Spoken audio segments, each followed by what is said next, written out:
I'm Sophia Shane with Barring Tape. I'm here today with Zoe Eisenberg, director of the new movie Chaperone. Congratulations on the movie. It's so great. Thanks, Sophia. Thanks for having me. Yeah, and I want to start off now to introduce everybody to this story. It's a story of an older woman with a younger boy from in high school who thinks she's also in high school. A lot of movies have been made about this kind of dynamic, but they have more salacious titles, Notes on a Scandal or May December. Why did you land on Chaperone? It's funny that's the only title the film has ever had. I Wow. never considered anything else. For me, Chaperone touches on a bunch of different layers. It's at a base level, an older person shepherding a younger person through life. Also someone who is just guiding your experience in general, which in the film Jake ends up doing for Misha. I think a little bit more than Misha ends up doing for Jake. And it's interesting too when I shot the film, we shot in early 2023. We didn't have a May December yet. We had a licorice pizza, that was it. We had Notes on a Scandal, we had, The Piano Teacher, we had Hannah Fidel's A Teacher, we had The Graduate, but we didn't right now, the age gap canon is blowing up, and I didn't even have that vernacular when I wrote the film in 2019. Right, yeah, and another part of that movie that I love so much is that early on in the film, Misha says that, "I don't wanna have a job where I'm in charge of people." Yeah, right, And yet in her relationship, whether she is actively conscious of that or not, it is all control. for sure. And I wanna know if you could speak on that idea of that constant need for control, whether we're seeking it out consciously or not. Well, what's interesting is that, Misha thinks that she doesn't want responsibility. And I think in a lot of ways that's likely why she doesn't reveal her age to him because she doesn't want that responsibility.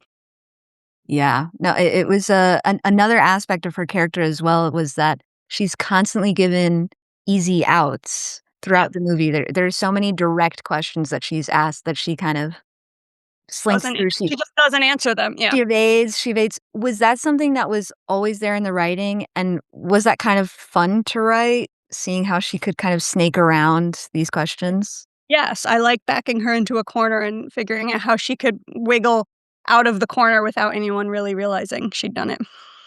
Yeah, no, it was kind of interesting to watch, like, every time she was able to do it. Yeah. Yes. What's interesting is the script, when it was going around, occasionally I would get notes that were like, "There's not enough tension," and I never felt that way, and I don't think anyone feels that way with the final film once it's on the screen, but I think a lot of the tension comes from those moments, from you just kind of feeling sick to your stomach, wondering if she's gonna get it out of it, if you even want her to get out of it. Yeah, and we mentioned the kind of the moment that the May-December relationship is having on screen right now. Yeah. Were there any films or directors that you were watching, when you were preparing for this movie? Whether they're May-December or not?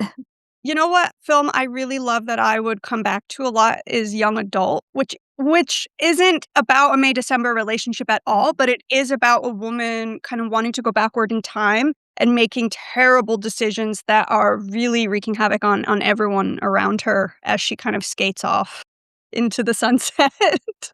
Yeah, I hadn't thought about that movie, but there are definite parallels between Charlize's character and Yeah. Misha.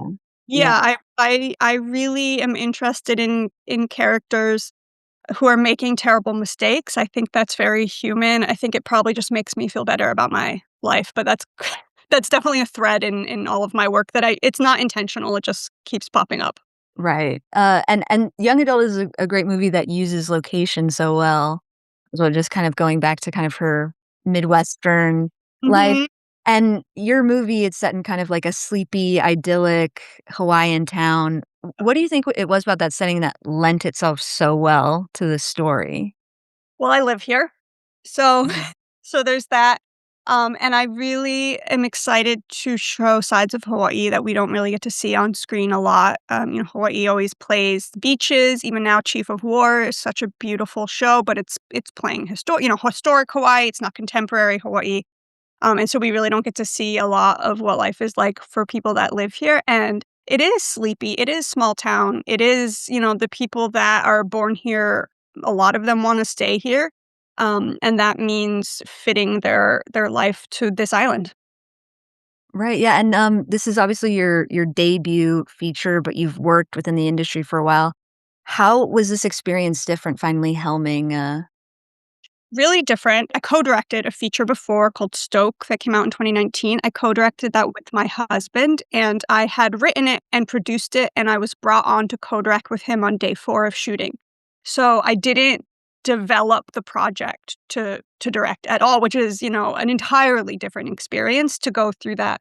So, Chaperone is, it's the first one I've done on my own, but it really truly is the first one that I've prepared to create just with my own singular vision from start to finish. It feels weird to say that because filmmaking is so collaborative, but, yeah. And, the film as well, there's, it's not only an indictment on kind of her actions as well, which are obviously, difficult to square sometimes, but also on society at large, kind of the boxes that she's put into, the pressures. I think we see a lot the comparison with her friend who's clearly unhappy and her brother who is maybe held to a different standard than she is. Yeah. Why was that important for you to also keep that aspect in as well as kind of Yeah, I'm lucky in that my family and loved ones have always accepted art as, a viable and even admirable career to go into, and I know that's not the case for some people. But I did used to work before I was working in the arts. I worked in a corporate setting where I didn't really feel like my personality matched any of the people around me who were really, focused on kind of promotions or family or whatever. And so I knew that experience of feeling alienated from everyone around me who they were supposed to be my peers, and who do you gravitate towards when you feel alienated by the people that you want to understand you? And Misha, I don't think was doing anything wrong until her alienation brought her to make terrible choices through lies of omission. I feel at the beginning, I mean, she's held the same job for 15 years, which a lot of people cannot say. Like that takes real grit and determination and hard work, even if she doesn't want an upward mobility kind of trajectory. And I don't feel like she's a slacker, but it's so funny how many people, both on in the script and then people reading the script and reacting to the film are like, "Well, she's a slacker. It's a slacker film." I'm like, "I don't think she's a slacker at all. I think she just is satisfied with something a little bit more simple," which in American culture, we just usually are not. Yeah, no, that comes across a lot in the movie as well. And obviously the kind of difficulties of coming up in the arts, working, uh, in this industry and having people kind of respect and understand the process, the slow process of it. What advice do you have to indie filmmakers maybe that aren't on the mainland either, or things like that, and trying to get their goals, furthered?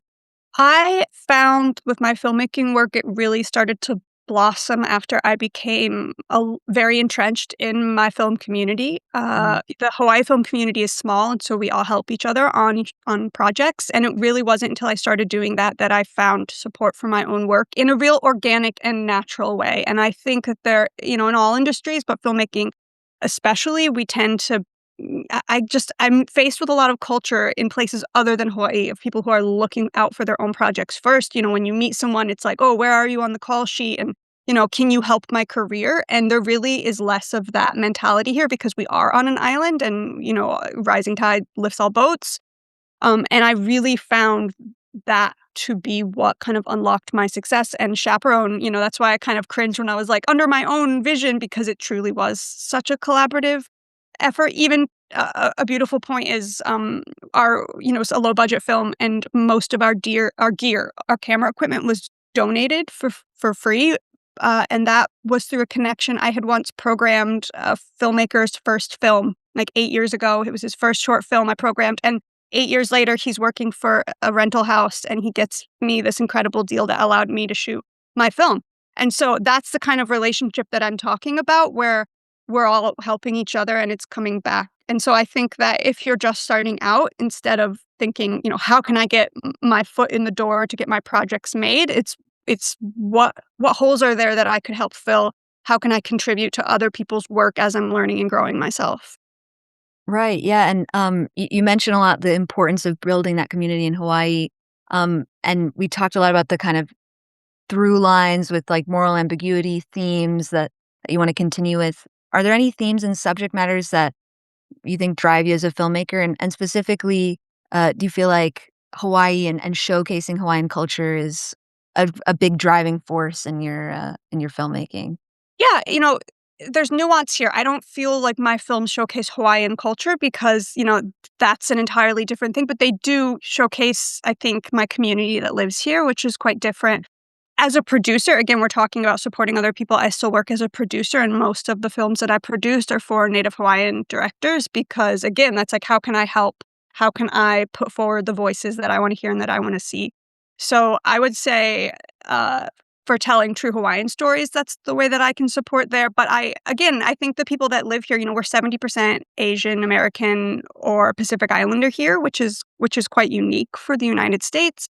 A lot of people here don't believe that we are part of the United States, and so I want to help make sure that the people living here can see themselves on screen. Right, and that brings me my last question for us today. The ending, without giving too much away, it kind of leaves you in an ambiguous spot. You're not quite sure how much Misha is growing or not growing. You're kind of left wondering, and so without kind of putting a stamp on it one way or the other, how do you view Misha's future?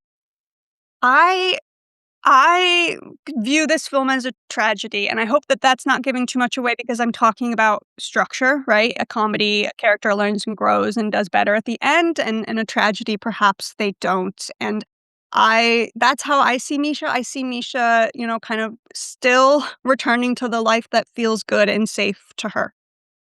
Right. Well, thank you so much for sitting down and talking to me. This was such an interesting movie, and I had such a great time watching it. Thanks, Sophia. Thanks for All talking to right. me.